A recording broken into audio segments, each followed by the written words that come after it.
പ്രതീക്ഷിക്കാത്ത ഫലമാണ് തദ്ദേശ തെരഞ്ഞെടുപ്പിൽ ഉണ്ടായതെന്ന് CPM നേതാവ് EP ജയരാജൻ. UDFും BJPയും വർഗീയ ധ്രുവീകരണമുണ്ടാക്കി. നാടിന്റെ അടിസ്ഥാന മൂല്യങ്ങളെയാണ് രണ്ട് കക്ഷികളും ചേർന്ന് തകർത്തത്.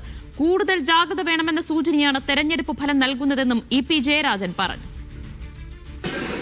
ഇടതുപക്ഷ ജനാധിപത്യ മുന്നണി പ്രതീക്ഷിക്കാത്ത ഒരു ഫലമാണ് ഈ തദ്ദേശ സ്വയംഭരണ സ്ഥാപനങ്ങളിലേക്കുള്ള തെരഞ്ഞെടുപ്പിലുണ്ടായത്. ന്യൂനപക്ഷ സമുദായങ്ങൾക്കിടയിൽ ഇടതുപക്ഷത്തിനെതിരായി ശക്തമായിട്ടുള്ള പ്രചാരവേല UDFും അതുപോലെ BJPയും നടത്തി. അവർ നടത്തിയത് ഇടതുപക്ഷ ന്യൂനപക്ഷ പീഡനമാണ് എന്ന പ്രചാരവേലകൾ നടത്തി. ഈ രണ്ട് ശക്തികളും വർഗീയ ധ്രുവീകരണമാണ് ഉണ്ടാക്കിയത്.